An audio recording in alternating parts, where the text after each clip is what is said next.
अथ चतुर्थो अध्याय। महर्षि व्यास का संतोष। व्यास उवाच इति ब्रूभाणस्तुये मुनीनां दीर्घसत्रेण गणाम् वृद्धः कुलपतिः सूतः वृद्धश्यः सोनको अब्रवीत् सोनकुमार सूत महाभागवतां वरुण तथा भागवतीं पुण्यां यदाह भगवाच्छुकः तस्मिन् युगे प्रवर्तेयं स्थाने वा केन हेतुना कुतः संशोधितः प्रश्नः कृतवान् सहितां मुनिः तस्य पुत्रो महायोगी समुद्रनन्दो निर्विकल्पकः एकान्तमतिरुन्देन्द्रो बुधोरपि। व्यास जी कहते हैं, इस दीर्घकालीन सत्र में सम्मिलित हुए मुनियों में विद्या वयोवृद्ध कुलपति ऋग्वेदी सोनक जी ने सूत जी की पूर्वोक्त बात सुनकर उनकी प्रशंसा की और कहा। सोनक जी बोले, सूत जी आप वक्ताओं में श्रेष्ठ हैं तथा बड़े भाग्यशाली हैं। जो कथा भगवान श्री सुखदेव जी ने कही थी वही भगवान की पुण्यमयी कथा कृपा करके आप हमें सुनाइए। वह कथा जिस युग में किस स्थान पर और किस कारण से हुई थी। मुनिवर श्री कृष्ण द्वैपायन ने इसकी प्रेरणा से इस परमहंसों की संहिता का निर्माण किया था। उनके पुत्र सुखदेव जी बड़े योगी समदर्शी भेदभाव रहित संसार निद्रा से जगे एवं निरंतर एकमात्र परमात्मा में ही स्थिर रहते हैं। वे छिपे रहने के कारण दूर से प्रतीत होते हैं। दृष्टवानु ज्ञातमसीमात्म जमप्यनघ्नं दिव्यो ह्रिया हरिगणदुर्गः सुतस्तचित्रं ददीक्षः पृच्छति मनुः जगदुस्तमास्तिः स्त्रीत्वं वेदा नातु सुतस्य विविक्तदृष्टिः कथमालक्षितः पूरे सम्प्राप्तः कुञ्जाण्डलान् उन्मत्तं मुखजडवर्देव गजसाहाव्ये तत वा पाण्डवेयस्य राजर्षे मुनिनः सह संवादासनुभूतात्मा यत्रेषां साधवती श्रुतिः स वेदो हनमात्रः हि ग्रहेषु गृहेऽपीक्षते महाभागस्तीर्था पूर्वस्तदा श्रमम् अभिमन्युसितः सूत प्राहु भार्गवतोत्तमम् तस्य जन्ममहाश्चर्य कर्माणि सा गृहिणीना सा सम्राटकस्य वा हेतो पाण्डुना मानवर्धना प्रायो गङ्गायामनादृत्याधिराट श्रियम् गंगायामनादृत्याधिराट श्रियम्। व्यास जी जब संन्यास के लिए वन की ओर जाते हुए अपने पुत्र का पीछा कर रहे थे, उस समय जल में स्नान करने वाली स्त्रियों ने नंगे सुखदेव को देखकर तो वस्त्र धारण नहीं किया, परंतु वस्त्र पहने हुए व्यास जी को देखकर लज्जा से कपड़े पहने लिए थे। इस आश्चर्य को देखकर जब व्यास जी ने उन स्त्रियों से इसका कारण पूछा, तब उन्होंने उत्तर दिया कि आपकी दृष्टि में तो अभी स्त्री पुरुष का भेद बना हुआ है, परंतु आपके पुत्र की शुद्ध दृष्टि में यह भेद नहीं है। कुरुंजांगल देश में पहुंचकर हस्तिनापुर में भी पागल गूंगे और जड़ के समान विचरते होंगे। नगरवासियों ने उन्हें कैसे पहचाना? पांडव नंदन राजर्षि परीक्षित का इन मौन सुखदेव जी के साथ संवाद कैसे हुई, जिसमें यह भागवत संहिता कही गई। महाभाग श्री सुखदेव जी तो ग्रस्तों के घरों को तीर्थ स्वरूप बना देने के लिए उतनी ही देर उनके दरवाजे पर रहते हैं जितनी देर में एक गाय दुही जाती है। सुखदेव जी, हमने सुना है कि अभिमन्यु नंदन परीक्षित भगवान के बड़े प्रेमी भक्त थे। उनके अत्यंत आश्चर्यमय जन्म और कर्मों का भी वर्णन कीजिए। वे तो पांडव वंश के गौरव बढ़ाने वाले सम्राट थे। वे भला किस कारण से साम्राज्य लक्ष्मी का परित्याग करके गंगा तट पर मृत्यु पर्यंत अनशन का व्रत लेकर बैठे थे। नमन्ति यद् यत्पादे निकेतयात्मनः शिवाय हानिये यः धनानि शत्रवः तथा स वीरः श्रियमन्वन्दस्तेजां युवेशस्तोस्त्रस्तुमयो महो सः सुभी शिवाय गोलोकस्य भवाय भूते या उत्तम श्लोकपरायणा जनः जीवन्ति नाथमार्थमासु परश्रियं मोचनिर्विद्य कुकुतः कलेवरं तत्सर्वं न समाचक्षव भ्रष्टो यदिह कृश्चन मन्येतां विषयवाचां स्नातमन्यत्र छान्दसात् सूतुवाच द्रापरे समुन्यो प्राप्ते द्वितीय युगपर्यटे जातः पराशरः योगी वासव्यां कलयाह्वे सा कदाचित् सरस्वत्या उपस्य प्रस्य जलं शुचि विविक्त देश आसीन उदते रविमंडले। शत्रुघ्न अपने भले ही के लिए बहुत सा धन लाकर उनके शरण रखने की चौकियों को नमस्कार करते थे। वे एक वीर युवक थे। उन्होंने उस दुस्तेज लक्ष्मी को अपने प्राणों के साथ भला क्यों त्याग देने की इच्छा की। जिन लोगों का जीवन भगवान के आश्रित है वे तो संसार के परम कल्याण अभ्युदय और समृद्धि के लिए ही जीवन धारण करते हैं। उसमें उनका अपना कोई स्वार्थ नहीं होता। उनका शरीर तो दूसरों के लिए ही था। उन्होंने विरक्त होकर उसका परित्याग क्यों किया। वेदवाणी को छोड़कर अन्य समस्त शास्त्रों के आप पारदर्शी विद्वान हैं। सूत जी, इसलिए इस समय जो कुछ हमने आपसे पूछा है वह सब कृपा करके हमें कहिए। सूत जी ने कहा, इस वर्तमान चतुर्युगी के तीसरे युग दापर में महर्षि पराशर के द्वारा वसु कन्या सत्यवती के गर्भ से भगवान के कलावतार योगीराज व्यास जी का जन्म हुआ। एक दिन में सूर्योदय के समय सरस्वती के पवित्र जल में स्नान आदि करके एकांत पवित्र स्थान पर बैठे हुए थे। परावरज्ञः सः ऋषि कालेन पूर्णाव्यक्तरहसः युगधर्मव्यतिकरः प्राप्तं भुवि युगे युगे भूतिकानां जाभावानां शक्तिहास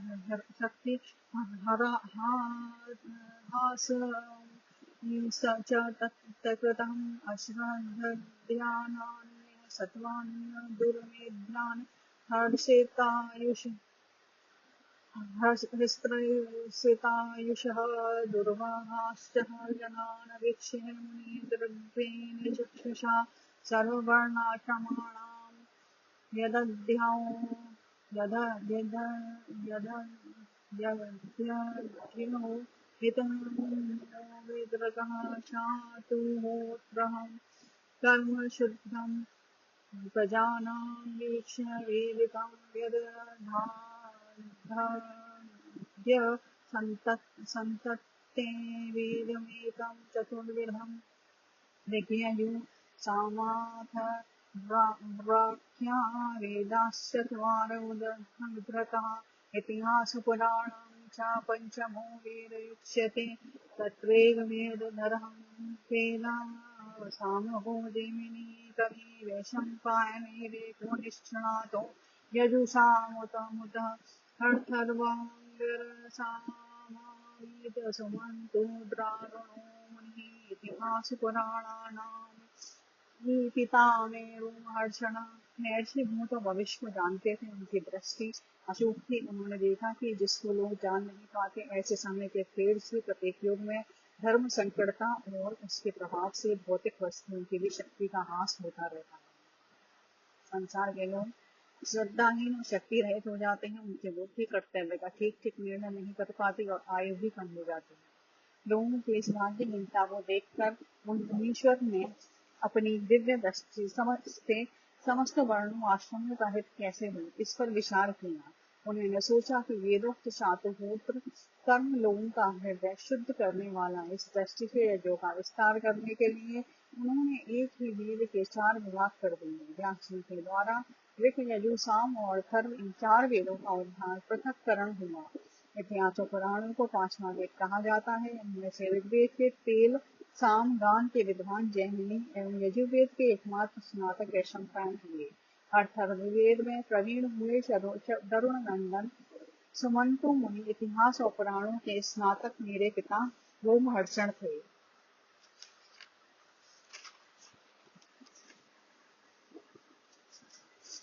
तायेत ऋषियो वेदं स्वयं व्यस्यन्यनेकधा शिष्यः प्रशिष्यस्तः शिष्ये गिर्दाप्यस्ते साखिनो अभवन् एव वेदा धर्म्यन्ते पुरुषेऽर्था एवं चकारस्प्रभमाणया सा कृपणवत्सलः स्त्रीशूद्रद्रजबन्धूनां त्रयीणाश्रुतिघोषणा कर्म श्रेयसीमूढानां श्रेय एव वेदया इति बालकमाख्यानं कृपया मुनिना कृतम् एवं संवृतस्य सदा भूतानां श्रेयसी द्रजः सर्वात्मनं केनापि यदः चातुष्यद्रद्रियं ततः नापि प्रसीदद्रद्रेय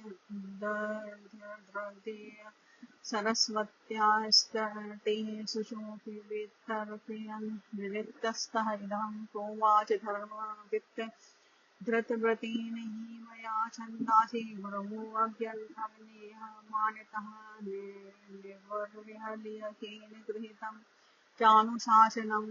इन पूर्वोक्त ऋषियों ने अपनी अपनी शाखा को और भी अनेक भागों में व्यक्त कर दिया।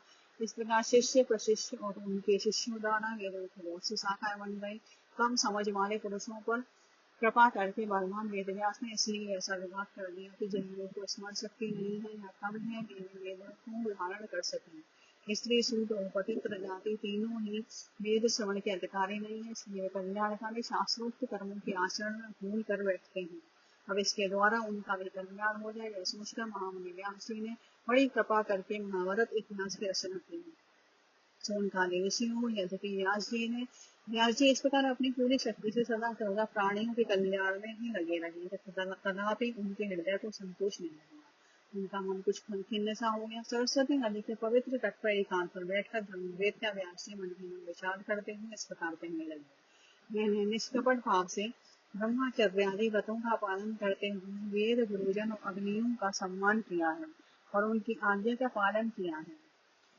भारतव्यपदेशेनायार्थस्य दर्शितः दृश्यते यत्र धर्मादि स्त्रीशूद्रादिविरप्युतं तदापि वत मे गृहेयोऽयमात्मा जीवात्मना विमो असम्पन्न एवावाति ब्रह्मा च वर्चस्य सत्तमः भागवता धर्मानाकाय निरूपिता प्रियां परमहंसानां सा एहाश्रियुता प्रिया तस्तेवं किलमात्मानं मन्यमानस्य विद्यता कृष्णस्य नारदोऽव्ययादादाश्रमं प्राबुदाहृतं तं विद्याय सहसा प्रत्युत्थायागतः मुनिः पूजयामास गृहीवन्नारदं सुपूजितम्।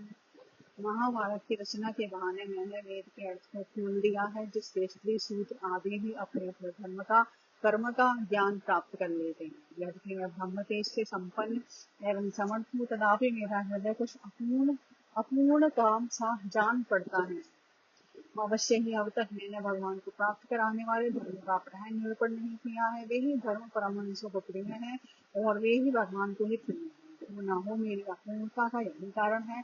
श्री कृष्ण द्विपायन व्यास इस प्रकार अपने को अपूर्ण सा मानकर सब खिन्न हो रहे थे।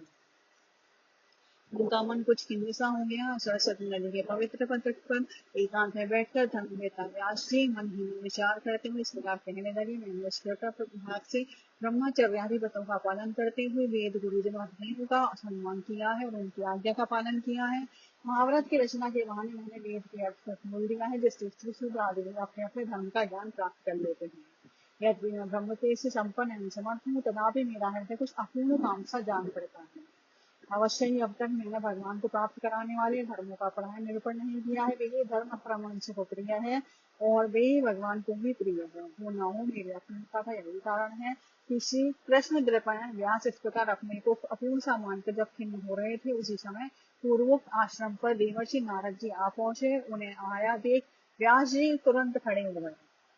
उन्होंने देवताओं के द्वारा सम्मानित देवर्षि नारद की विधि पूर्वक पूजा की। श्रीमद्भागवते महापुराणे पारमहंस्या संहितायां हम प्रथम स्कंदे नैमिषोपाख्याने चतुर्थो अध्याय अथवा पंचमो अध्याय भगवान के यश कीर्तन की महिमा और देवर्षि नारद जी का पूर्व चरित्र।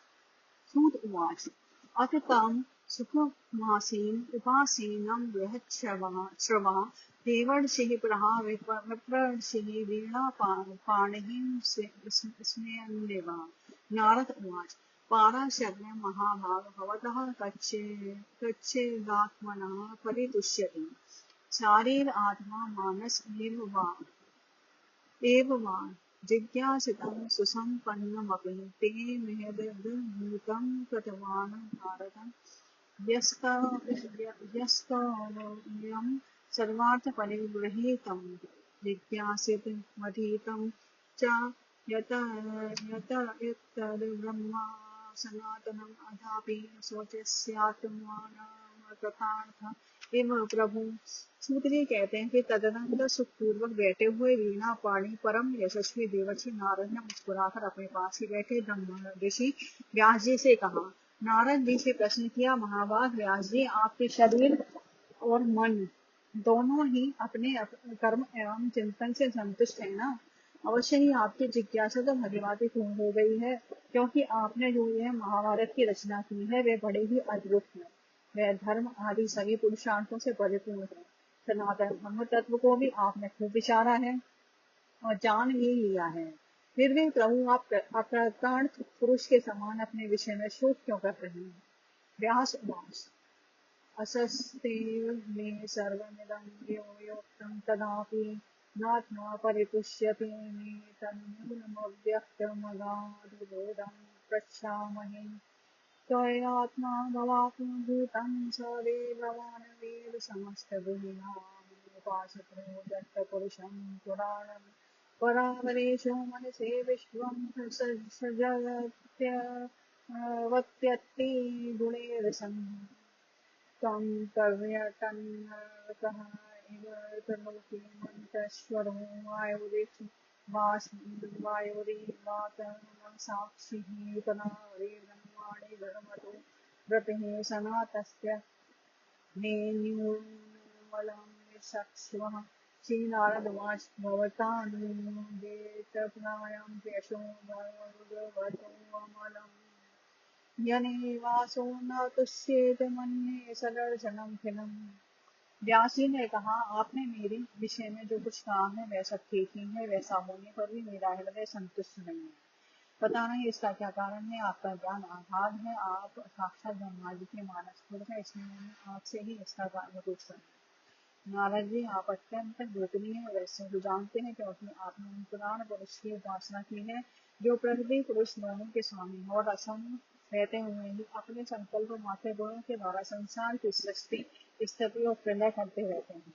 आप सूर्य के भांति तीनों लोकों में भ्रमण करते रहते हैं और योग बल से प्राण वायु के समान सबके भीतर रहकर अंतःकरणों के साक्षी भी हैं। योगानुष्ठान और नियमों के द्वारा परब्रह्म और सप्तधर्म दोनों की पूर्ण प्राप्ति कर लेने पर भी मुझमें जो बड़ी कमी है उसे आप कृपा करके बतलाइए। नारद जी ने कहा, व्यास जी, आपने भगवान के निर्मल यश का गान प्राय नहीं किया। मेरी ऐसी मान्यता है कि जिससे भगवान संतुष्ट नहीं होते वह शास्त्र या ज्ञान अधूरा है।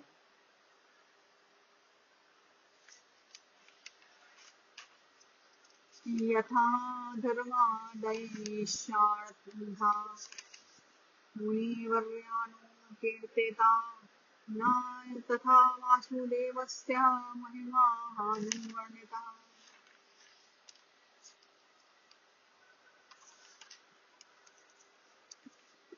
न तदस्यत्र पदं भवेयर्षो जगत् पवित्रं प्रणीत करीचित्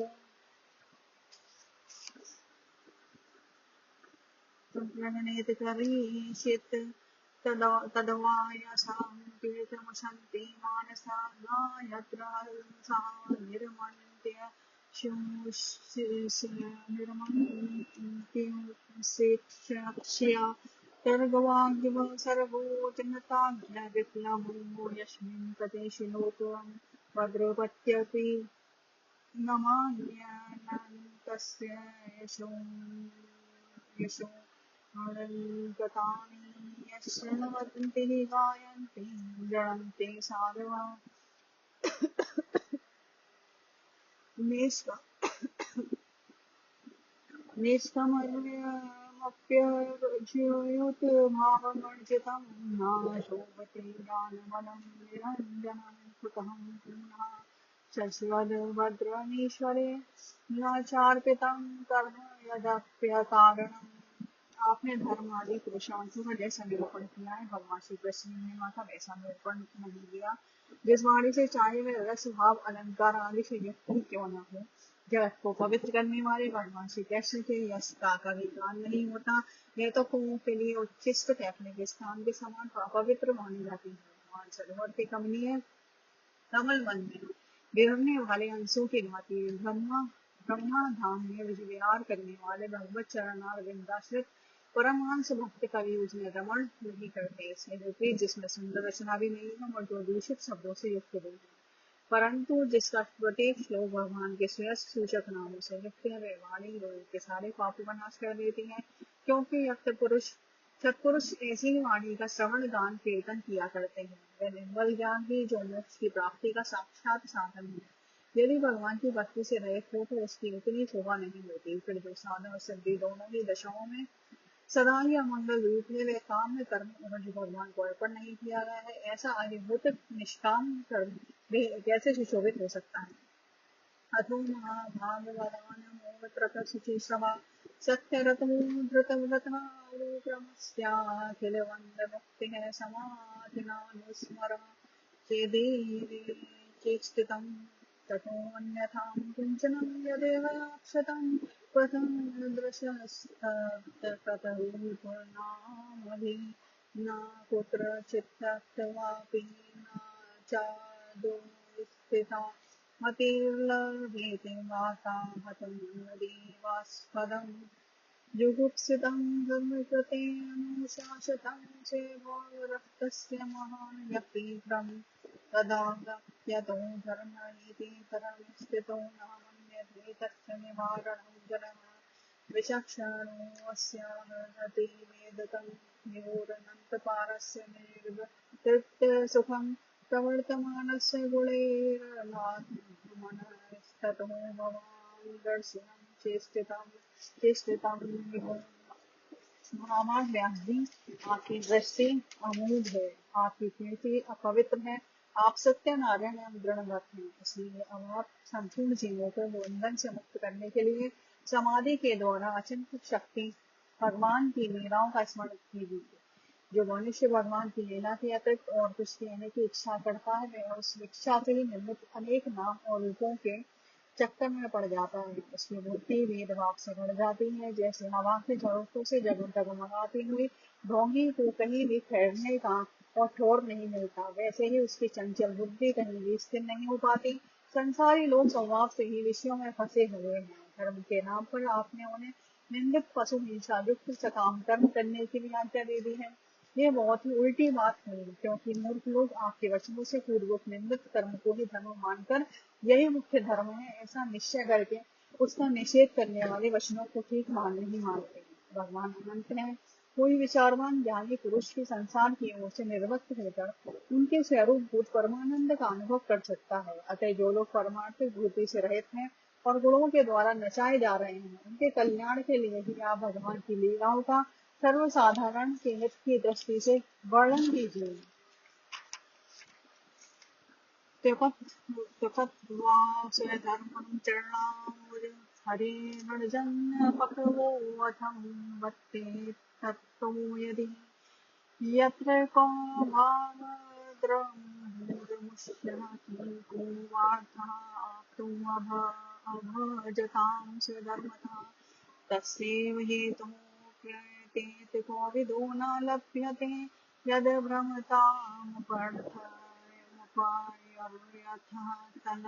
तल्लभ्यते दुःखवदन् वदन्यतः सुखं कालेन सर्वत्र गम्भीरविलासा न वीर्यजनो जातु कथचन व्रजेन पुण्यसेव्य वदं संसति स्मरन्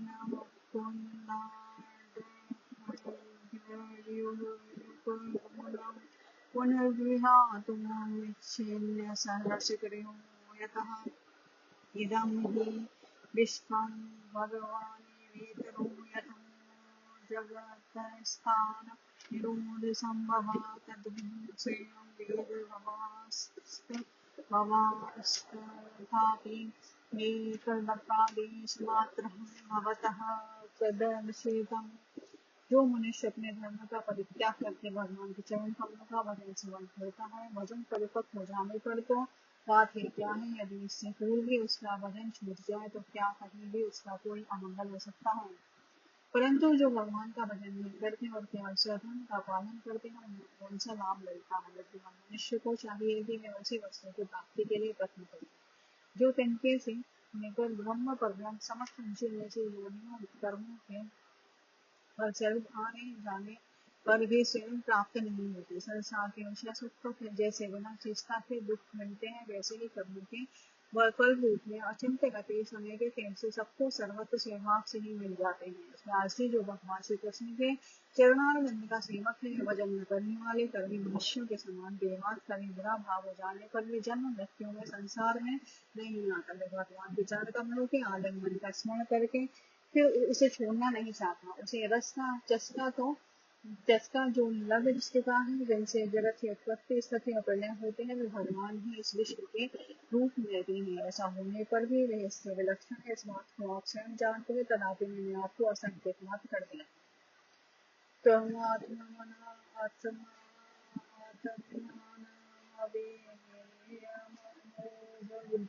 परस्य पुरुषः परमात्मना कलाम् अजं प्रजातं जगतः शिवाय तन्महानुभावाधिगण्यताम्।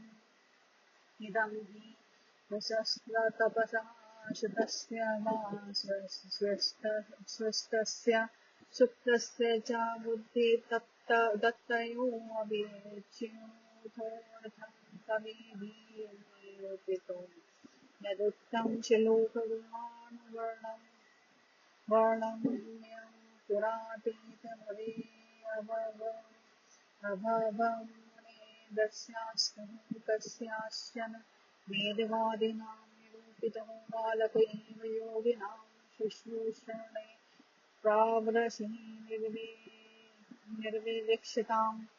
तेन मयेपेताखिलचापदे अर्धाकेतान्ते अधृतधीर न ते अनुवर्तिनी सप्रमुगपाम्। यद्यपि तुल्यदर्शनः शुश्रूषवाणे मुनिमल्पभाषिणी। व्यास जी, आपकी दृष्टि अमोघ है। आप इस बात को जानिए कि आप पुरुषोत्तम भगवान के कलावतार हैं। आपने अजन्मा होकर भी जगत के कल्याण के लिए जन्म ग्रहण किया है, इसलिए आप विशेष रूप से भगवान की लीलाओं का कीर्तन कीजिए। विद्वानों ने इस बात का निरूपण किया है कि मनुष्य की तपस्या, वेदाध्ययन, यज्ञानुष्ठान, स्वाध्याय, ज्ञान और दान का एकमात्र प्रयोजन यही है। ये पुण्य कीर्ति श्री कृष्ण के गुणों की लीलाओं का वर्णन किया। उन्हें पिछले कल्प में अपने पूर्व जीवन में वेद पाठी ब्राह्मणों की एक दासी का लड़का था। वे योगी वर्षा ऋतु में एक स्थान पर चातुर्मास्य कर रहे थे। बचपन में ही मैं उनकी सेवा में नियुक्त कर दिया गया था। यद्यपि बालक था, फिर भी किसी प्रकार की चंचलता नहीं करता था। जितेंद्रिय था, खेल कूद से दूर रहता था और ज्ञानुसार उनकी सेवा करता था। मैं बोलता भी बहुत कम था। मेरे शील स्वभाव को देखकर समदर्शी मुनियों ने मुझे सेवक पर अत्यंत अनुग्रह किया।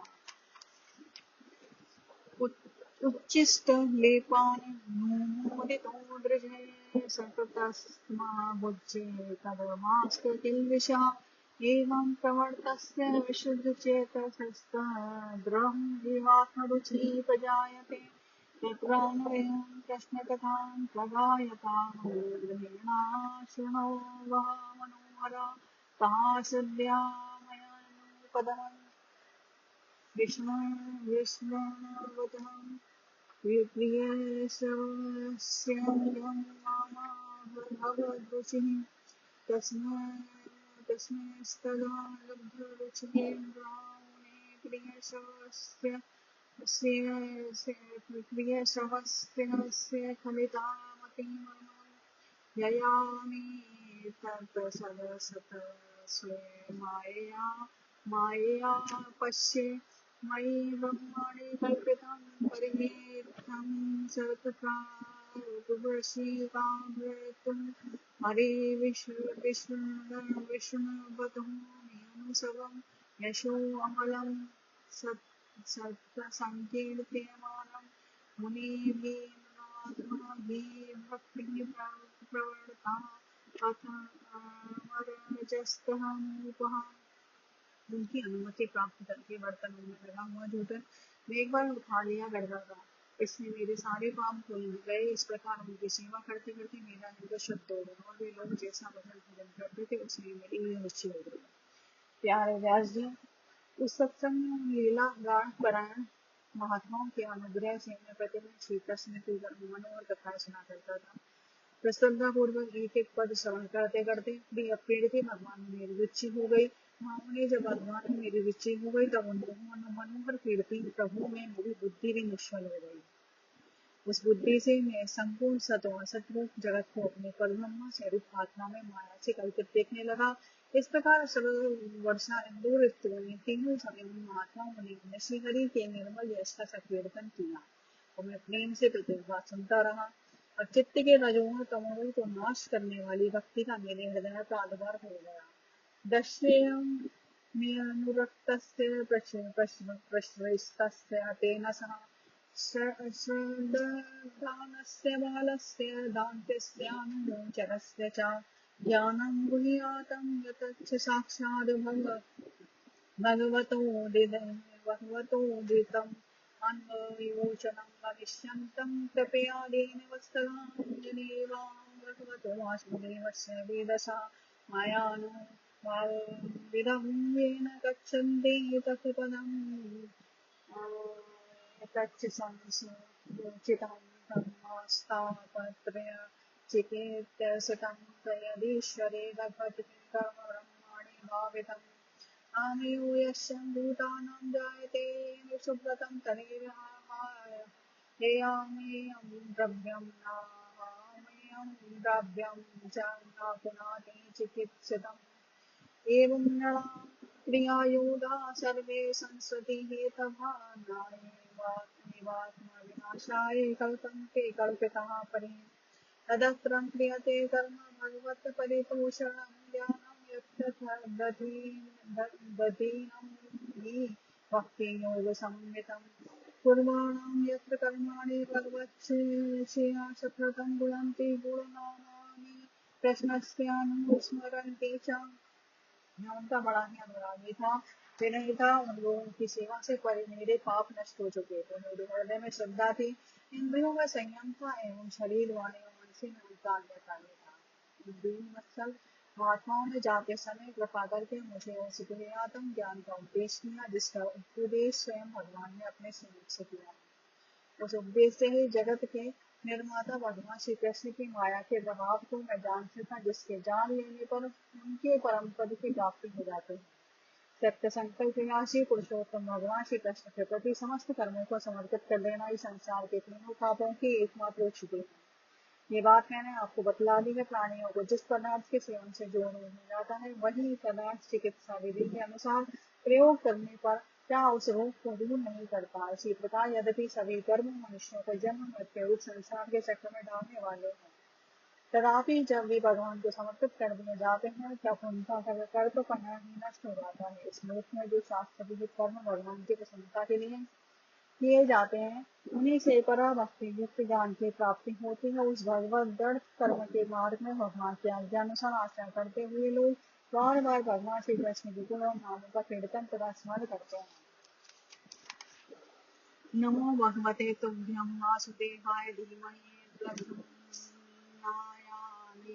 रुद्राय नमः शंकराचार्याय च इति मुद्रगीतानि मन्त्रमूर्तिमूर्तिकं यद्यपि पुरुषं सम्यग् दर्शनं पुमान् इमं स्वयमेवं ब्रह्माण्ड मदनुष्ठितम् अदान्ये ज्ञानमीश्वर्यं श्रेष्ठीमनं भावं च केशवम् तेमप्यदश्रुतं विभो समाप्यते निरां बहुसितम् आख्यायी दुःखिर्मुक्तात्मनां संकलेशनिर्वाणमुशन्ति नान्यथा। प्रभु आपका भगवान श्री वासुदेव को नमस्कार है। हम आपका ध्यान करते हैं पर हम अनिरुद्ध और संकर्षण को भी नमस्कार है। इस प्रकार जो पुनः चतुर्वेदी मूर्ति भगवान मूर्तियों के नाम द्वारा प्राकृत मूर्ति रहित अप्राकृत मंत्र मूर्ति भगवान नित्य पुरुष का पूजन करता है उसी का ज्ञान पूर्ण एवं यथार्थ है। जब मैंने भगवान की आज्ञा का इस प्रकार पालन किया तब इस बात को जानकर भगवान श्री कृष्ण ने मुझे आत्मज्ञान ऐश्वर्य और अपनी भाव रूपा प्रेम और भक्ति का दान किया। व्यास जी आपका ज्ञान पूर्ण है। आप भगवान के विद्यता उनकी प्रेममयी लीला का वर्णन कीजिए। उसे से बड़े बड़े ज्ञानियों की भी जिज्ञासा पूर्ण थी जो लोग दुखों के द्वारा बार बार रोंदे जा रहे हैं उनके दुख की शांति इसी से हो सकती है और कोई उपाय नहीं है। इति श्रीमद्भागवते महापुराणे पारमहंस्या संहितायां प्रथम स्कंदे व्यास नारद संवादे पंचमो अध्याय अथवा षष्ठो अध्याय नारद जी के पूर्व चरित्र का शेष भाग। सूत उवाच एवं निशम्य भगवान् देवर्षे जन्म कर्म चाभ्यं प्रवश्य तं ब्रह्माणव्यासा सत्यवती सुतः। व्यासोवाच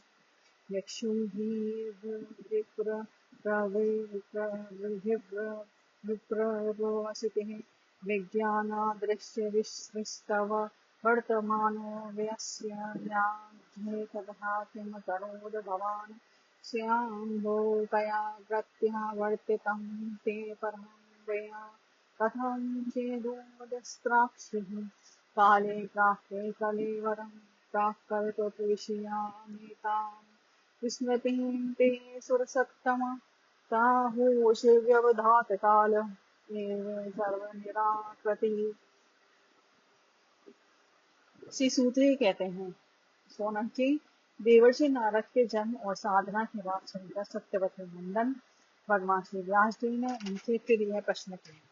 श्री व्यास जी ने पूछा नारद जी जब आपको ज्ञानोपदेश करने वाले महात्मा गण चले गए तब आपने क्या किया? उस समय तो आपकी अवस्था बहुत छोटी थी। स्वयंभुव आपकी शेष आयु किस प्रकार व्यतीत हुई और मृत्यु के समय आपने किस विधि से अपने शरीर का परित्याग किया? देवर्षि काल तो सभी वस्तुओं को नष्ट कर देता है। उसने आपके इस पूर्व कल्प की स्मृति का कैसे नाश नहीं किया? नारद उवाच भिक्षुधि विप्र प्रवसिते विज्ञानादृष्ट वर्मं वर्तमानो व्यस्याग्ये तथा एतदकारशम् एकात्मजा मे जननी योषिन्यमूढा चाकिञ्चरी मय्यात्मभजे अनन्यगतो चक्रे स्नेहानुमण्डनम् शाश्वततन्त्राणाकल्पा अशीद्योगविषें ममेच्छति शस्य हि वशे लोको योषागारो मयि यथा एवं च तद्ब्रह्मकुले ऊषिवास्तदपेक्षया दिग्देशकाला व्युत्पन्नो बालकः पञ्चकायनः एकदा निर्गतां देहा दुह्यन्तीं निशिरा पथि सर्पोवद सत्यपदा स्पृष्टः कृपणां कालचोदितः तदा तदहमीशस्य भक्तानां समभीप्सतः अनुग्रहं मन्यमानः प्रातिष्ठा दिशमुत्तराम्। श्री नारद जी ने कहा कि मुझे ज्ञान उपदेश करने वाले महात्मागण जब चले गए तब इन्हें इस प्रकार अपना जीवन व्यतीत हुआ। यद्यपि उस समय मेरी अवस्था बहुत छोटी थी, मैं अपनी माँ का इकलौता लड़का था। एक तो मैं स्त्री, दूसरे ऊँट और तीसरे दासी थी। मुझे भी उसके सिवा और कोई सहारा नहीं था। उसने अपने को मेरे स्नेह पास से जकड़ रखा था। वह मेरे योगक्षेम की चिंता तो बहुत करती थी परंतु पराधीन होने के कारण कुछ कर नहीं पाती थी। जैसे कठपुतली नचाने वाले की इच्छा के अनुसार ही नाचती है वैसे ही सारा संसार ईश्वर के अधीन है। मुझे ज्ञानोपदेश करने वाले महात्मागण जब चले गए तब मैंने इस प्रकार अपना जीवन व्यतीत किया। यद्यपि उस समय मेरी अवस्था बहुत छोटी थी, मैं अपनी माँ का इकलौता लड़का था। एक तो मैं स्त्री और दूसरी मैं हूँ तीसरे नासिक। मुझे बहन के सिवा कोई सहारा नहीं था। उसने अपने को मेरे स्नेह पास से जकड़ रखा था। मैं मेरे योगक्षेम की चिंता तो बहुत करती थी, परंतु अपराधी होने के कारण कुछ कर नहीं पाती थी। जैसे कठपुतली नाचने वाले की इच्छा के अनुसार ही नाचती है, वैसे ही ये सारा संसार ईश्वर के अधीन है। मैं भी अपनी माँ के स्नेह बंधन में बंधकर उस ब्राह्मण बस्ती में ही रहा। मेरी अवस्था केवल 5 वर्ष की थी। मुझे दिशा देश और काल के संबंध में कुछ विज्ञान नहीं था। एक दिन की बात है कि मेरी माँ गौ दोने के लिए रात के समय घर से बाहर निकली। रास्ते में उसके पैर से सांप छू गया। उसने उस बेचारे को डस लिया। उस सांप का एक क्या दोष, काल की ऐसी ही प्रेरणा थी। मैंने समझा भक्तों का मंगल चाहने वाले भगवान का यह भी एक अनुग्रह ही है। इसके बाद मैं उत्तर दिशा की ओर चल पड़ा। स्फीता स्फीतांजनपदा स्तत्रं पुरग्राम प्रजाकरान् कीटखर्वटमाटेश्च वनान्योपवनानि च चित्रधातुं विचित्र्य निभभन्मूजद्रुमान् जलाशयान् चैव जलान्नलिनी सूरसेविता चित्रसनेव पत्रव्यर्थेभिर्भ्रमद भ्रमरश्रिय नलरेणुसरस्तम्भकुशकी चक्रगृहे परम् एकगीवाति यातों अहेहं द्राक्षं विपिनं एतघोरं प्रतिभयातारं व्यानोलूकसीमाजिरम् परिश्रान्तेन्द्रियात्महं तटपरीतो बहुभुक्षिता स्नात्मा पीत्वा हृदयं नज्ञापस्पृष्टो गतश्रमम् तस्मिन्नेवानुजे अरण्ये पिप्पलोपस्थिता आत्मानमात्मस्तं यथाश्रुत चिन्तयन् ध्यायेत् ध्यायेतश्चरणाम्भोजं रागनिर्जितचेतसः मूत्रकण्ठेयाश्रुतलाक्षस्य हृदयासिन्हे सने हरि। किशोर मार्ग में मुझे अनेकों धनधान्य से संपन्न देश, नगर, गांव, अमीरों की चलती फिरती बस्तियां, गाने खाने खेड़े, नदी और पर्वतों के तटवर्ती पड़ाव, वाटिकाएं, वन उपवन और रंग बिरंगी धातुओं से युक्त विचित्र पर्वत दिखाई पड़े। कहीं कहीं जंगल वृक्ष थे जिनकी बड़ी बड़ी शाखाएं हाथियों ने तोड़ डाली थी। शीतल जल से भरे हुए जलाशय थे जिनमें देवताओं के काम में अपने आने वाले कमल थे। उन पर पक्षी तरह तरह की बोली बोल रहे थे और भौरे मटरा रहे थे। यह सब देखता हुआ मैं आगे बढ़ा। मैं अकेला ही था। इतना लंबा मार्ग तय करने पर मैंने घोर गहन जंगल देखा। उसमें नरकट, बांस, पेंठा, पूछ, कीचक आदि खड़े थे। उसकी लंबाई चौड़ाई भी बहुत थी और वह सांप, उल्लू, सियार आदि भयंकर जीवों का घर हो रहा था। देखने में बड़ा भयावना लगता था। चलते चलते मेरा शरीर और इंद्रियां शीतल हो गई। मुझे बड़े जोर की प्यास लगी। भूखा तो था ही। वहां एक नदी मिली। उसके कुंड में मैंने स्नान, जलपान और आचमन किया, जिससे मेरी थकावट मिट गई। उस निर्जन वन में एक पीपल के नीचे आसन लगाकर मैं बैठ गया। उन महात्माओं से जैसा मैंने सुना था, हृदय में रहने वाले परमात्मा के उसी स्वरूप का मैं मन ही मन ध्यान करने लगा। आपके बात से वशीकृत चित्त द्वारा भगवान के चरण कमलों का ध्यान करते हुए भगवत प्राप्ति की उत्कंठ लालसा से मेरे नेत्रों में आंसू छलछला आए और हृदय में धीरे धीरे भगवान प्रकट हुए।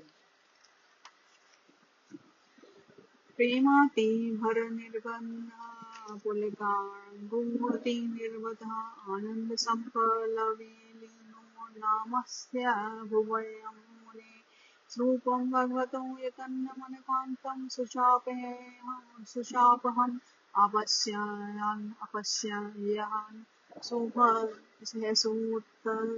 सुहृत्सूतस्ते विकलव्यार्दोमना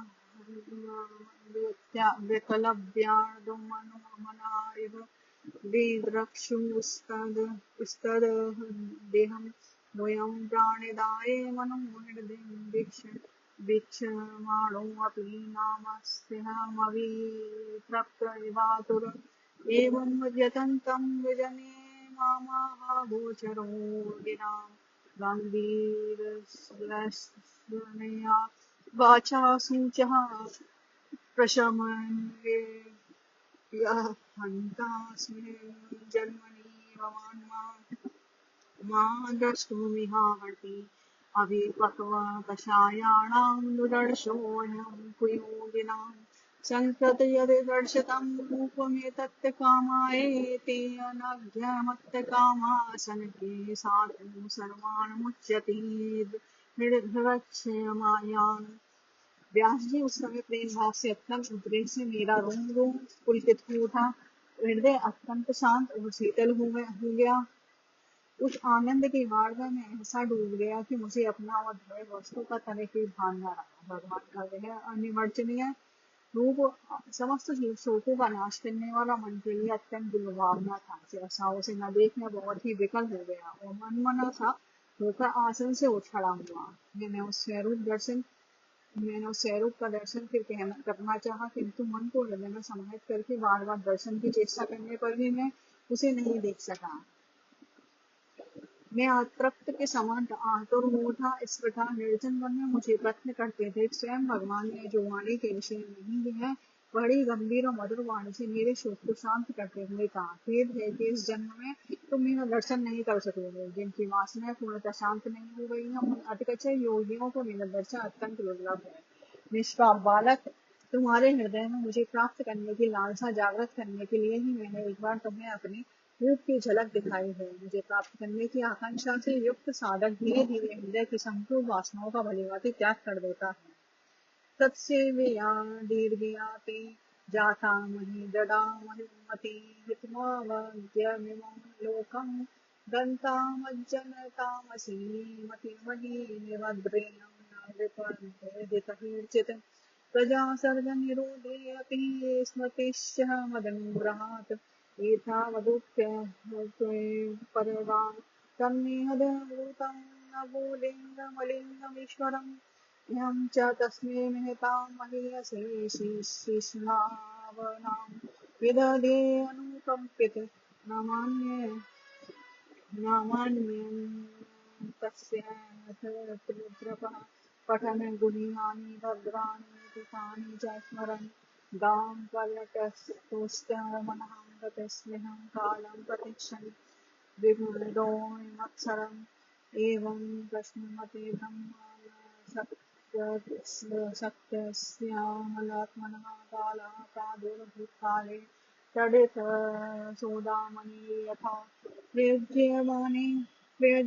प्रयुज्यमाने महीतां शुद्धा भागवती तनुं आरभ्य कर्मनिर्वाणोऽन्यपतत पांचुभौतिका। अल्पकालीन संत सेवा से ही तुम्हारी चित्त वृत्ति मुझ में स्थिर हो गई है। अब तुम इस प्राकृत मलिन शरीर को छोड़कर मेरे पार्षद हो जाओगे। मुझे प्राप्त करने का तुम्हारा यह दृढ़ निश्चय कभी किसी प्रकार नहीं टूटेगा। समस्त सृष्टि का प्रलय हो जाने पर भी मेरी कृपा से तुम्हें मेरी स्मृति बनी रहेगी। आकाश के समान अव्यक्त सर्वशक्तिमान महान परमात्मा इतना कहकर चुप हो रहे। उनकी इस कृपा का अनुभव करके मैंने उन श्रेष्ठों से विशेषकर भगवान को सिर झुकाकर प्रणाम किया। तभी से मैं लज्जा और संकोच होकर भगवान के अत्यंत लक्ष्य और मंगल में मधुर नामों और लीलाओं का कीर्तन और स्मरण करने लगा। स्त्रियां मद और मत्सर मेरे हृदय से पहले ही निर्गत हो चुके थे। अब मैं आनंद से काल की प्रतीक्षा करता हुआ पृथ्वी पर विचरने लगा। व्यास जी, इस प्रकार भगवान की कृपा से मेरा हृदय शुद्ध हो गया, आसक्ति मिट गई और मैं कैसे परायण हो गया। कुछ समय बाद मैंने जैसे एकाएक बिजली कौंध जाती है, वैसे ही अपने समय पर मेरी मृत्यु आ गई। मुझे शुद्ध भगवत पार्षद शरीर प्राप्त होने का अवसर आने पर प्रारब्ध कर्म समाप्त हो जाने के कारण पांच भौतिक शरीर नष्ट हो गया। कल्पांत इदमादाय शयाने स्याने अम्बस्यूदम्बता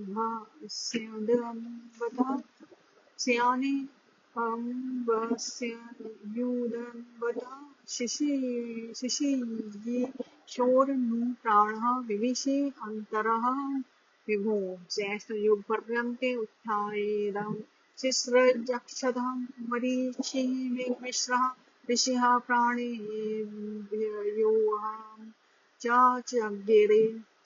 जज्ञिरे अन्तर्बहिष्ठः लोकास्त्रीं पर्यम्यस्कन्देव्रतः अनुग्रहान् महाविष्णोर्विज्ञातं गतिः क्वचित् देवदत्तामिमां वीणा स्वर्गं विभूषितां मुच्येत्महारिकथां गायमानस्य चराम्यहं प्रदायकं सेविर्वाणी तीर्थपादा प्रियश्रवा आहुतमेव मे श्रीर्गं दर्शनं याति यतासि चेतसि दद्या तुलसिक्तानां मन्त्रस्मरणशिक्षयामो भव सिन्धुं पुनवो दृष्टो हरिशव्यानुवर्णनम्। कल्प के अंत में जिस समय भगवान नारायण एक अर्णव प्रलयकालीन समुद्र के जल में शयन करते हैं, उस समय उनके हृदय में शयन करने की इच्छा से सारी सृष्टि को समेटकर ब्रह्मा जी से प्रवेश करने लगे। तब उनके श्वास के साथ भी मैं भी उनके हृदय में प्रवेश कर गया। एक सहस्त्र चतुर्युगी बीत जाने पर जब ब्रह्मा जगे और उन्होंने सृष्टि करने की इच्छा की, तब उनके इंद्रियों से महर्षि आदि ऋषियों के साथ में भी प्रकट हो गया। कल्प के अंत में जिस समय भगवान नारायण एकार्णव प्रलयकालीन समुद्र के जल में शयन करते हैं, उस समय उनके हृदय में शयन करने की इच्छा से उस सारी सृष्टि को समेटकर ब्रह्मा जी जब प्रवेश करने लगे, तब उनके श्वास के साथ में भी मैं भी उनके हृदय में प्रवेश कर गया। चतुर्युगी बीत जाने पर जब ब्रह्मा जगे और उन्होंने सृष्टि करने की इच्छा की, तब उनके इंद्रियों से महर्षि आदि ऋषियों के साथ में भी प्रकट हुए। तभी से मैं भगवान की कृपा से वैकुंठ आदि में और तीनों लोकों में बाहर और भीतर बिना रोक टोक विचरण किया करता हूँ। मेरे जीवन का व्रत भगवत भजन अखंड रूप से चलता रहता है। भगवान की दी हुई सर्व ब्रह्मा से विभूषित वीणा पर प्राण छेड़कर मैं उनकी लीलाओं का गान करता हूँ, सारे संसार में चलता हूँ। जब मैं उनकी लीलाओं का गान करने लगता हूँ, तब वह प्रभु जिनके चरण कमल समस्त तीर्थों के उदगम स्थान है, जिनका यशोगान मुझे बहुत ही प्रिय लगता है, बुलाए हुए के भांति तुरंत मेरे हृदय में आकर दर्शन दे देते हैं। जिन लोगों का चित्त निरंतर विषय भोगों की कामना से आतुर हो रहा है, उनके लिए भगवान की लीलाओं का कीर्तन संसार सागर से पार जाने का जहाज है। यह मेरा अपना अनुभव है।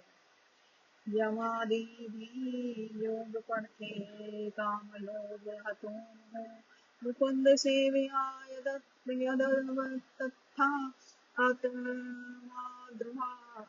न साम्यति सर्वं तदेरवाख्यातं यत्प्रष्ट्योऽहं ते आनद्य जन्म कर्म रहस्यं मे भवतश्चात्मतोषणं श्रुतुमाश एवं सम्भाषे भगवान् नारदोवासिनीसुतं मामन्त्र्यलीलां गणयन् विजयो यादृच्छेको मुनिः अहो देवर्षिः धन्यो अजयं सत्यकीर्तिं सार्धधन्वनं गायन्नमाद्यं यदं तन्त्र्या रमयतेयातुरं जगत्। काम और लोभ की चोट से बार बार घायल हुआ हृदय ठीक से सेवा से जैसी प्रत्यक्ष शांति का अनुभव करता है, यम नियम आदि योग मार्गों से वैसी शांति नहीं मिल सकती। व्यास जी, आप निष्पाप हैं। आपने मुझसे जो कुछ पूछा था वह सब अपने जन्म और साधना का रहस्य तथा आपकी आत्मपुष्टि का उपाय मैंने बतला दिया। श्री सूत ये कहते हैं कि सोनकादि ऋषियों देवर्षि नारद ने व्यास जी से इस प्रकार कहकर जाने की अनुमति ली और वीणा बजाते हुए स्वच्छंद विचरण करने के लिए चल पड़े। हाँ, वे यह देवर्षि नारद धन्य है, क्योंकि यह 60 प्राणी भगवान की कीर्ति को अपनी वीणा पर गा गा कर स्वयं तो आनंद मग्न होते ही हैं, साथ साथ इस पतक जगत को भी आनंदित करते रहते हैं। इति श्रीमद्भागवते महापुराणे पारमहंस्या संहितायां प्रथम स्कंदे व्यास नारद संवादे षष्ठो अध्याय अतः सप्तमो अध्याय अश्वत्थामा द्वारा द्रौपदी के पुत्रों का मारा जाना और अर्जुन के द्वारा अश्वत्थामा का मानमर्दन। सौनक उवाच निर्गते नारदे सूत भगवान वादरायण श्रुत्वास्तदभिद्वेतः कुतः किं करोदेदभूः। सूत उवाच ब्रह्मानभ्यां सरस्वत्यामाश्रमः पश्चिमे तटे सम्यप्रास इति प्रोक्ता ऋषीणां सत्रवर्धन। तस्मिन् स्वेऽश्रमे व्यासो बद्रीशर्मण्डिते आसीनोपस्पश्यः प्रस्यः प्राणिदद्यो मनः स्वेयं भक्तियोगेन मनसि सम्यकं प्राणियते अमले अपश्यत्य पुरुषं पूर्वं माया च तदपाश्रयां यया संवितो जीवात्मानं त्रिगुणात्मकं परे ओमपि मनुते अनर्थं तत्कृतं चाभिपदते। श्री सोनक जी ने पूछा, सूत जी सर्वज्ञ सर्वशक्तिमान व्यास भगवान ने नारद जी का अभिप्राय सुन लिया, फिर उनके चले जाने पर उन्होंने क्या किया। श्री सूत जी ने कहा, ब्रह्मा नदी सरस्वती के पश्चिम तट पर सम्यप्रास नाम का एक आश्रम है। वहाँ ऋषियों के यज्ञ चलते ही रहते हैं। वहीं व्यास जी का अपना आश्रम है, उसके चारों ओर पेड़ का सुंदर वन है। उस आश्रम में बैठकर उन्होंने आचमन किया और स्वयं अपने मन को समाहित किया। उन्होंने भक्ति योग के द्वारा अपने मन को पूर्णतः एकाग्र और निर्मल करके आदि पुरुष परमात्मा और उनके आश्रय से रहने वाली माया को देखा। इसी माया से मोहित होकर यह जीव तीनों गुणों से अतीत होने पर भी अपने को त्रिगुणात्मक मान लेता है और इस मान्यता के कारण होने वाले अनर्थों को देखता है।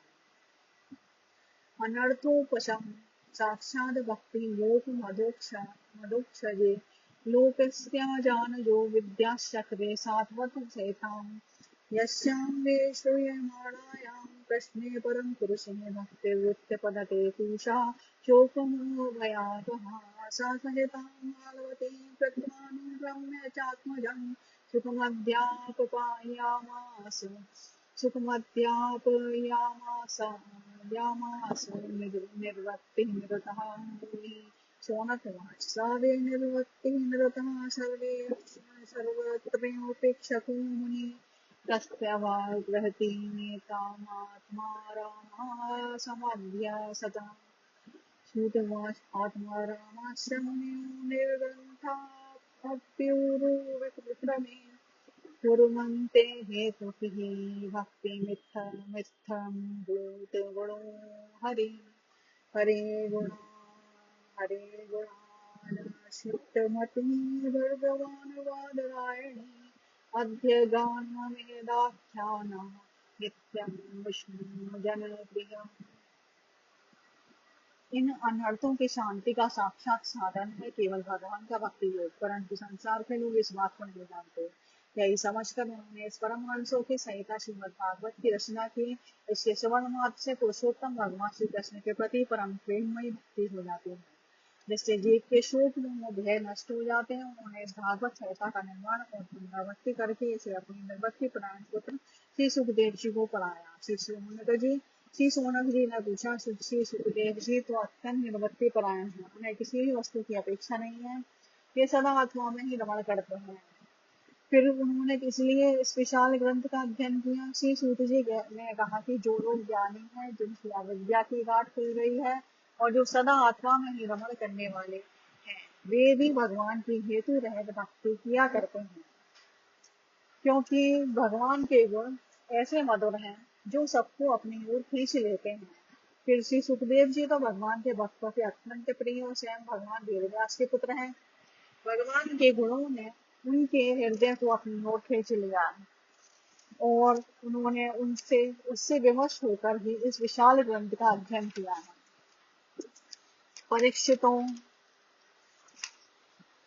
परीक्षितोऽथ राजर्षे जन्म कर्म विलापनम् संस्था च पाण्डुपुत्राणां वक्ष्ये कृष्णे तथोदयं यदा मृधे पूर्वसञ्जयानां वीरेष्वथो वीरगतिं गतेषु वटोदरा विदगदा भीमर्षभवनोरो दण्डे धृतराष्ट्रपुत्रे भर्तु प्रियं द्रोणीरिति स्म पश्यन् कृष्णासुताभां सेवकतां शिरासि उपाहरद् विप्रियमेव तस्य युगुप्सितं कर्म विगर्हन्ति माता शिशूनां निधनं सूतानां निशम्य घोरं परितप्यमाना तदा रुद्रास्पकलाकुलाक्षितां सान्त्वयन्नाह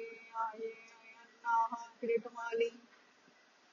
सोनक जी, हमने राजर्षि परीक्षित के जन्म कर्म की तथा पांडवों के स्वर्गारोहण की कथा कहता हूँ, क्योंकि इन्हीं से भगवान श्री कृष्ण की अनेक कथाओं का उदय होता है। जिस समय महाभारत युद्ध में कौरव और पांडव दोनों पक्षों के लोग से वीर वीर गति को प्राप्त हो चुके थे और भीमसेन की गदा के प्रहार से दुर्योधन की जान फूट चुकी थी, तब अश्वत्थामा ने अपने स्वामी दुर्योधन का प्रिय कार्य समझकर द्रौपदी के सोते हुए पुत्रों की सिर काटकर उसे भेंट की गई। यह घटना दुर्योधन को भी अप्रिय ही लगी, क्योंकि ऐसे नीच कर्म की सभी निंदा करते हैं। उन बालकों की माता द्रौपदी अपने पुत्रों का निधन सुनकर अत्यंत दुखी हो गई। उसकी आंखों में आंसू छलछला आए और वे रोने लगे। अर्जुन ने उसे सांत्वना देते हुए कहा, सदा शुचस्ते प्रमर्ज्यामि भद्रे यद् ब्रह्मवन्दो शिरराततायेन गाण्डीव मुक्ते वृषिके लोकाहरे त्वाक्रम्य यत्यस्मास्यसि दग्धपुत्रा इति प्रियां वल्गो विचित्रजल्पेः सा सान्त्वयतवाच्योत मित्रसुता अन्माद्रः बन्धशिखं ब्रोधन्वा कपिध्वजो गुरुपुत्रं रथेन तमापतन्तं स विलक्ष्य दुरात् कुमारोऽते नमनारथेन पराद्रवत् प्राणपरिप्सुरोर्व्यायावदगम् रुद्रभयाद्यार्थात् यदा शरणमात्मानमीक्षता श्रान्तमाजीर्णं वस्त्रं ब्रह्माशिरो नेनेयात्मप्राणं विदृजात्मजा अथोपस्पृश्य सलिलं सदध्येतत्समाहिताम् अजानन्मुपसाहारं प्राणकृच्छं कृच्छ उपस्थिते। कल्याणी, मैं तुम्हारे आंसू तब पहुंचूंगा जब उस आतताई ब्राह्मणा धम का सिर गांडीव धनुष के बाणों से काटकर तुम्हें भेंट करूंगा और पुत्रों की अंत्येष्टि क्रिया के बाद ही तुम उस पर पैर रखकर स्नान करोगे। अर्जुन ने मीठी और विचित्र बातों से द्रौपदी को सांत्वना दी और अपने मित्र भगवान श्री कृष्ण की सलाह से उन्हें सारथी बनाकर कवच धारण कर अपने भयानक गांडीव धनुष को लेकर वे रथ पर सवार हुए तथा गुरुपुत्र अश्वत्थामा के पीछे दौड़ पड़े।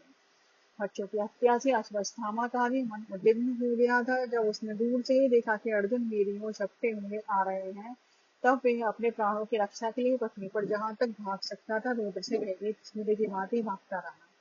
जब उसने देखा कि मेरे रथ के घोड़े थक गए हैं और मैं बिल्कुल अकेला हूँ, तब उसने अपने को बचाने का एकमात्र साधन ब्रह्मास्त्र ही समझा। यद्यपि उसे ब्रह्मास्त्र को लौटाने की विधि मालूम न थी, फिर भी प्राण संकट देखकर उसने आचमन किया और ध्यानस्थ होकर ब्रह्मास्त्र का संधान किया। तथा प्रादुष्प्रतं ते तथा प्रादुष्प्रतं तेजार्धं चण्डं सर्वतो दिशं प्राणपदं प्रक्ष्य जिष्णुरुवाच। अर्जुन उवाच, कृष्ण कृष्ण महाबाहो भक्तानां भयङ्करा तेनेक्यो देवानामपवर्गोऽसि संसृते प्रेमाढ्यं पुरुषं साक्षादीश्वरं प्रकृते परं मायामेयुदस्य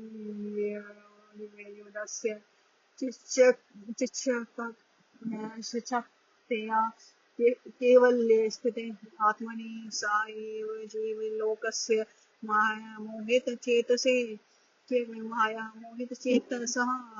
विदस्ते स्वेन विव्रेण सुवियो धर्मादिलक्षणम् तथायां तावतारस्ते भूयो भारजिहीर्ष्या स्वानां चानन्य भावानामनुद्यानाय चास्य कृत किमिदं श्वेतकृतो वेत्ति देवि देव न वेदम्यहं सर्वतोमुखी मायाती तेजा परम दारुणम्। उस शस्त्र से सब दिशाओं में एक बड़ा प्रचंड तेज फैल गया। अर्जुन ने देखा कि अब तो मेरे प्राणों पर ही आवनी है। तब उन्होंने श्री कृष्ण से प्रार्थना की। अर्जुन ने कहा, श्री कृष्ण, तुम सच्चिदानंद स्वरूप परमात्मा हो, तुम्हारी शक्ति अनंत है, तुम ही भक्तों को अभय देने वाले हो।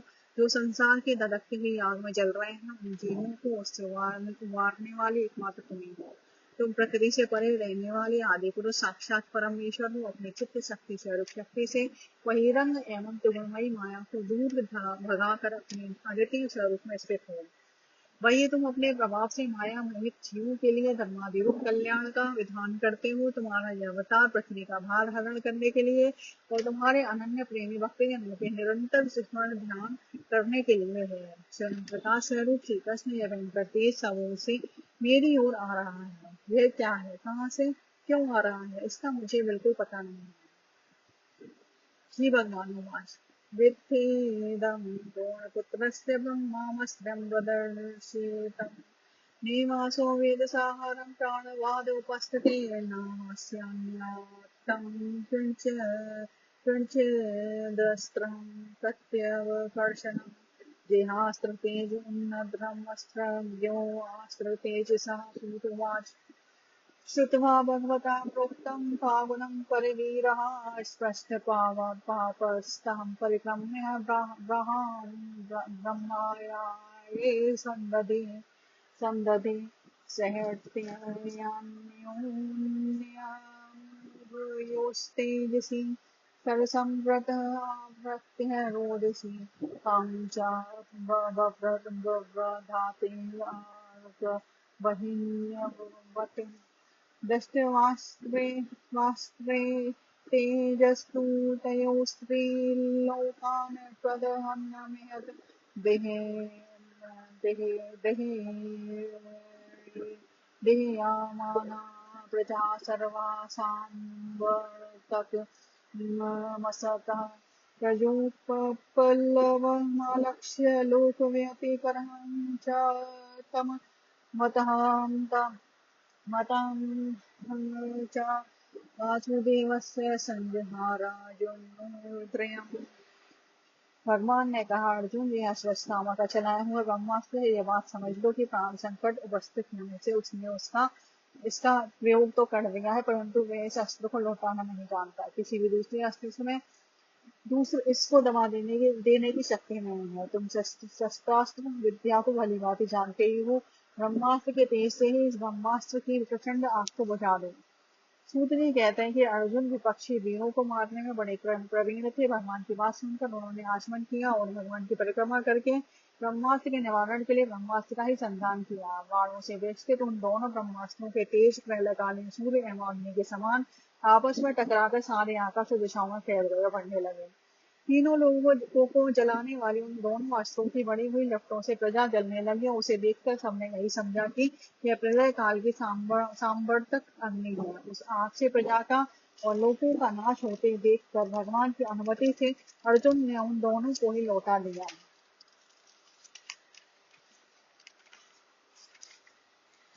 तथा साध्यातरसा दारुणं गौतमीसुतं भवन्दामर्षातामाताम्राक्षः पशुं वशनया यथा शिबिराय निनिसन्तं दाम्ना वदद्वारिपूवलात् प्राणजुनं प्रोपपितो भगवानम्बुजेक्षण मीनं पार्थासि त्रातुं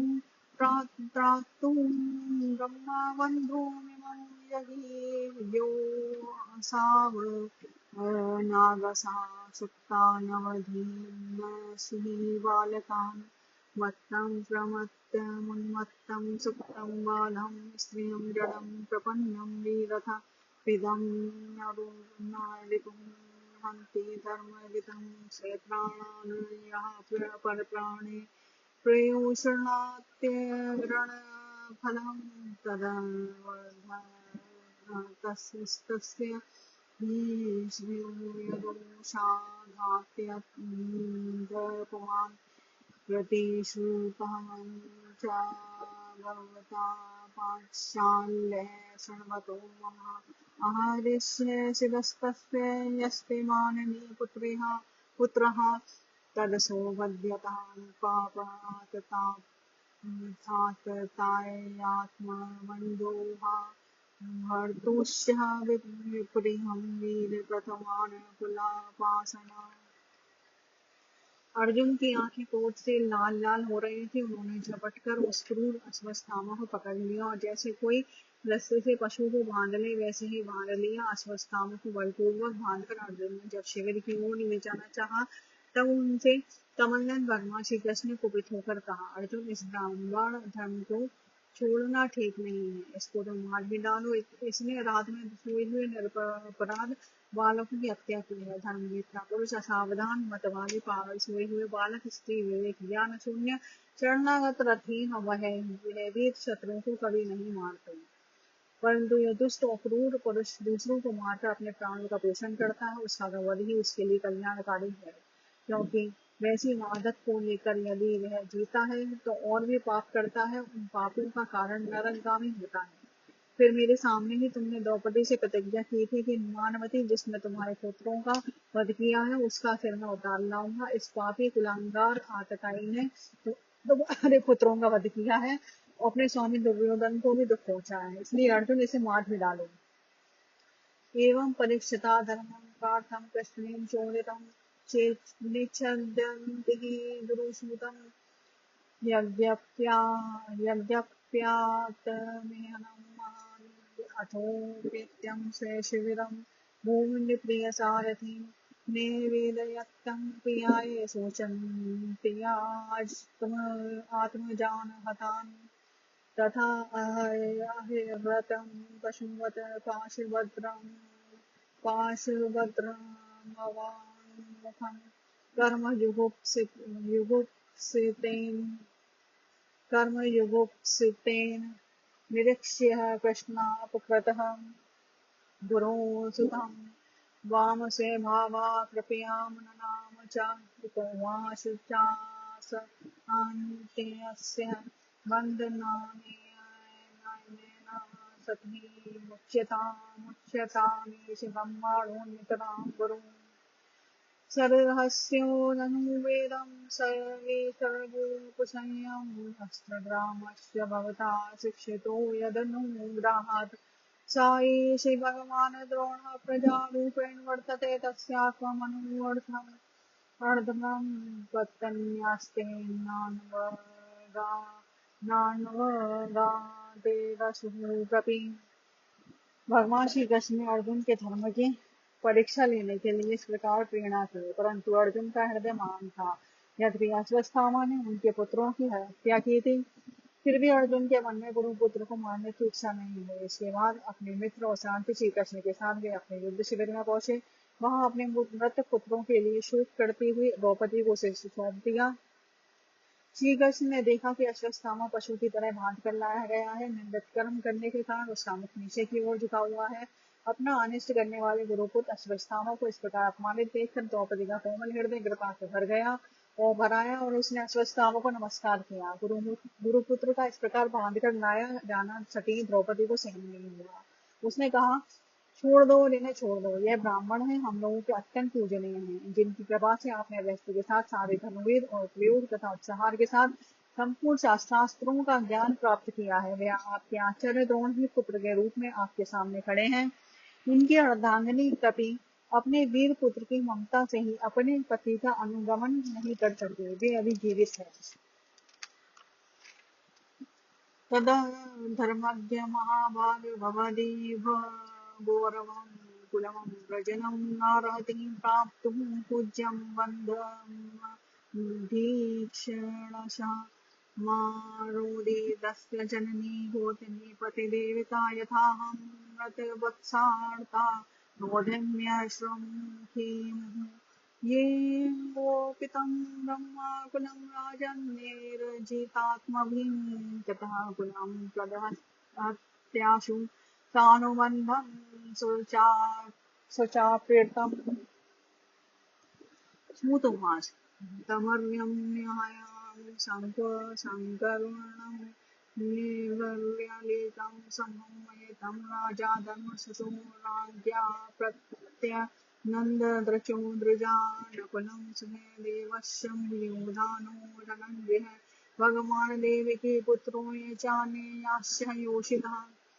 महाभाग्यवान आर्यपुत्र आपका बड़ा धर्मान है। जिस गुरुवंश की नित्य पूजा वंदना करनी चाहिए उसी को यथा पहुंचाना आपके योग्य कार्य नहीं है। जैसे अपने बच्चों के मर जाने से मैं दुखी होकर रो रही हूँ, मेरी आंखों से बार बार आंसू निकल रहे हैं, वैसे उनके माता पतिव्रता गौतमी न रोए।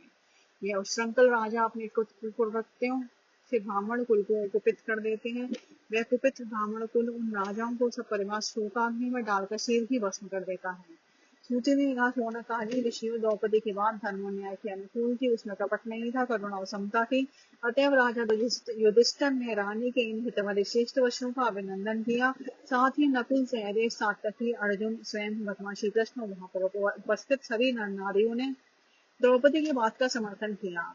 तत्राहं श्रितो भीमस्तस्य स्मयानवदः स्मृतः न भर्तुनात्मनश्चार्थे यो हन्य सुप्तान् विशुशून् तथा निशम्य भीमगदितं द्रौपद्याश्च चतुर्भुजम् आलोक्य वदनं संचूर्यमाहासन्निवम्। श्रीकृष्ण उवाच ब्रह्मवर्धुनं हन्तव्य आततायी वदाहरण मे मुमुभेमाम्नातः परिपाहयानुशासनम्। कुरु प्रतिश्रुतं सत्यं यतत् शान्तिमयता प्रियां प्रियं च भीमसेनस्य पाञ्चाल्या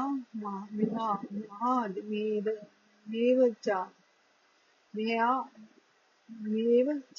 च्युतुवाच अर्जुनः सहसा अज्ञाय हरेहार्दमथासिना मणिं जहार मूर्धन्यं रजस्य विषये मूर्धजम्। विमुच्यं वसनावत्रं बालहत्या हतप्रभं तेजसा मणिना हीनं शिविरान्निर्यापयत्।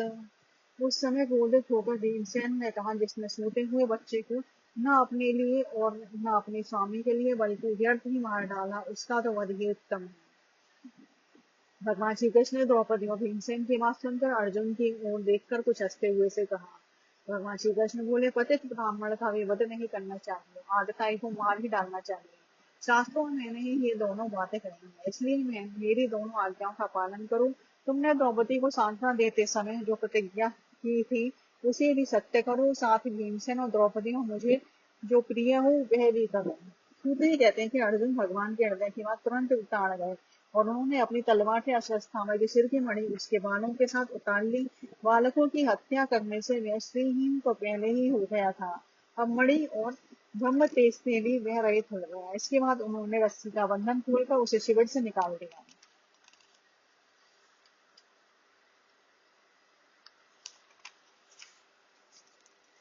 गोपनं द्रविणादानं स्थानान् निर्मयार्पणा तथा एष हि ब्रह्मबन्धूनां वधो नान्योऽस्ति देहितम्। पुत्रशोकातुरां सर्वे पाण्डवा सह कृष्णया स्वानानां यत्कृत्यं चक्रुर्हरणादिकम्। मूड देना, धन छीन लेना, स्थान से बाहर निकाल देना, यही ब्राह्मण धर्मों का वध है। उनके लिए इससे भिन्न चारित्र वध का निर्विकार नहीं है। पुत्रों की मृत्यु से द्रौपदी और पांडव सभी शोकातुर हो रहे थे। अब उन्होंने अपने मरे हुए भाई बंधुओं की दाहादि अंत्येष्टि क्रिया की। इति श्रीमद्भागवते महापुराणे पारमहंस्यां संहितायां प्रथम स्कंदे द्रोणी निग्रहो नाम सप्तमोऽध्यायः।